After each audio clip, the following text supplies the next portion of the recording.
트럼프가 다시 대통령이 되면서 미국 우선주의를 더욱 강하게 밀어붙이고 있죠. 하지만 솔직히 말해서 이게 강함의 표현이라기보다는 약해진 달러를 억지로 떠받치려는 마지막 발악처럼 보여요. 미국이 스테이블 코인을 적극적으로 활성화시키려는 것도 결국 디지털 시대의 달러의 영향력을 유지하려는 필사적인 시도인 거죠. 생각해보세요. 예전에는 달러가 그냥 자연스럽게 세계 기축 통화였잖아요. 굳이 이렇게 애쓰지 않아도 모든 나라가 달러를 쓰고 싶어 했고 달러로 거래하는 게 당연했었어요. 그런데 지금은 미국이 온갖 방법을 다 동원해서 달러의 지위를 지키려고 하고 있어요. 이게 바로 달러 패권이 흔들리고 있다는 증거가 아닐까요? BRICS 새로운 게임의 시작. 한편으로는 러시아, 브라질, 인도, 남아프리카 공화국, 중국으로 이루어진 BRICS 국가들이 완전히 새로운 판을 짜고 있어요. 이들이 추진하는 금 기반의 새로운 통화 시스템은 정말 혁명적인 변화를 가져올 것 같아요. 최근 금값이 미친듯이 오르고 있는 걸 봤나요?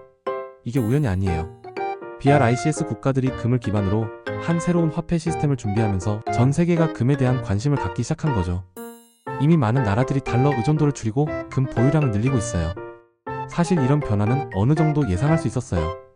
미국이 경제 제재의 무기로 달러를 너무 자주 사용하다 보니 다른 나라들이 우리도 달러에만 의존하면 안 되겠구나라고 깨닫기 시작한 거죠. 특히 러시아가 우크라이나 전쟁 이후 SWIFT에서 배제되면서 많은 나라들이 달러 시스템의 위험성을 실감했을 거예요. 비트코인 희망인가 환상인가? 이런 불안정한 상황에서 많은 사람들이 비트코인에 주목하고 있어요. 달러도 불안하고 새로운 BRICS 통화도 아직 확실하지 않으니까 정부가 통제할 수 없는 비트코인이 안전한 피난처처럼 보이는 거죠. 실제로 화폐 전쟁이 본격화되면 비트코인 가격은 엄청나게 오를 것 같아요.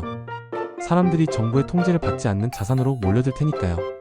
지금도 많은 젊은이들이 비트코인을 디지털 금이라고 부르면서 투자하고 있잖아요. 불확실한 미래에 대한 대비책으로 말이에요. 하지만 여기서 생각해봐야 할 게 있어요. 과연 정부들이 비트코인을 계속 자유롭게 놔둘까요? 특히 새로운 화폐 시스템이 자리 잡으면 정부 입장에서는 비트코인이 정말 골칫거리가 될 거예요. 사람들이 정부가 통제할 수 없는 화폐로 도망치려고 하는데 이걸 그냥 둘 리가 없죠. 통제 사회의 그림자 CBDC의 진짜 의도.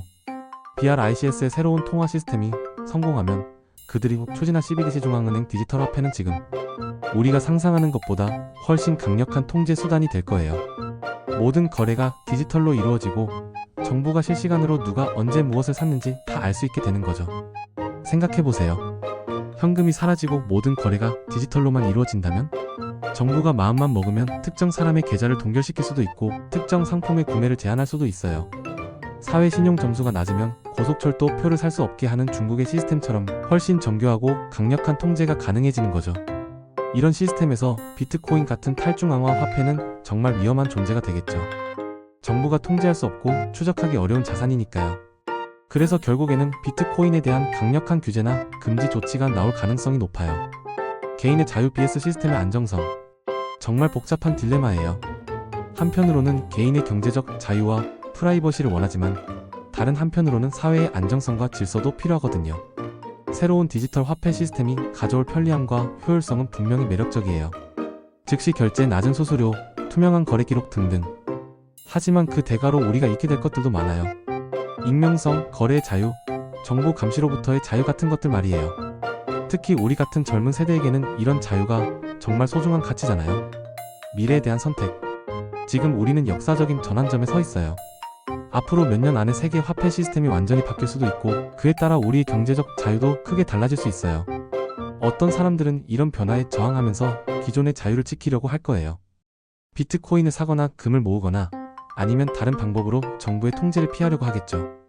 하지만 현실적으로 생각해보면 정부의 강력한 통제 시스템에 개인이 맞서기는 정말 어려워요. 결국 대부분의 사람들은 새로운 시스템에 적응해야 할 거예요.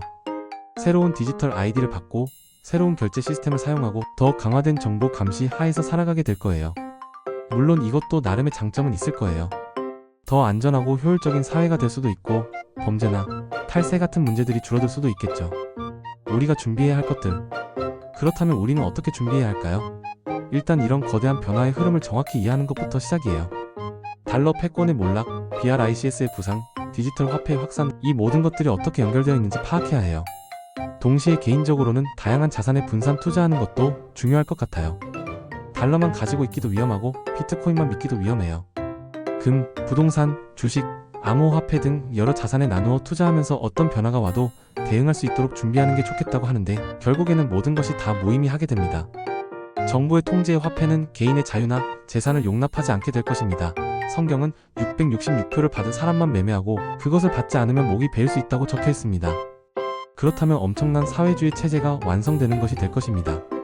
많은 분들이 부자가 되길 원합니다. 하지만 없어질 이 땅에 불을 쌓지 말고 하늘나라에 재물을 쌓길 바랍니다.